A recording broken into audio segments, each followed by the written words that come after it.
Assalamualaikum warahmatullahi wabarakatuh. Selamat pagi anak-anakku kelas 8. Hari ini kita akan belajar bahasa Indonesia bersama saya, Bu Sunarsih. Nah, materi kita yang pertama adalah berita. Anak-anakku semuanya, di era globalisasi saat ini, hampir setiap hari di semua media sosial, berita sudah menjadi konsumsi kita sehari-hari, ya kan?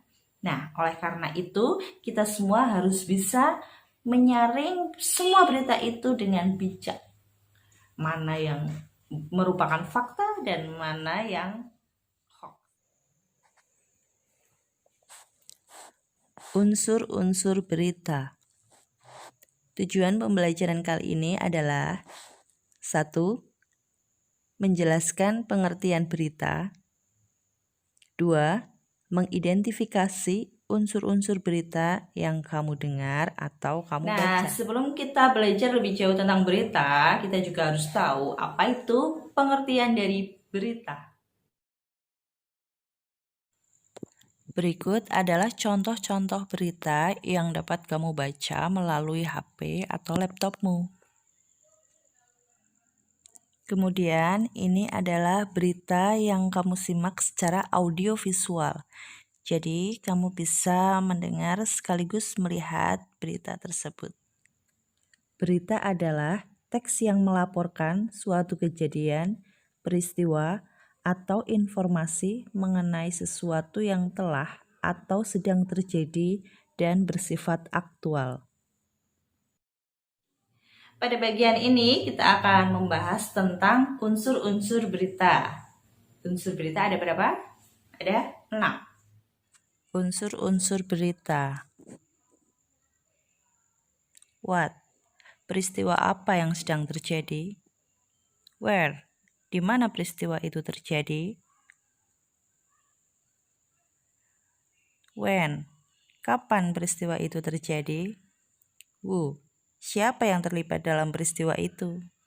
Why? Mengapa peristiwa itu terjadi? How?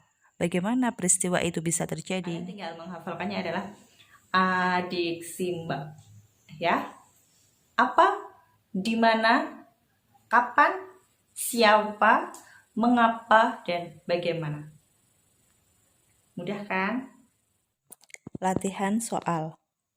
Simaklah berita berikut, kemudian tentukan unsur-unsur beritanya. Seluruh sekolah yang berada di daerah zona kuning penyebaran virus COVID-19 untuk kembali melakukan pembelajaran tatap muka.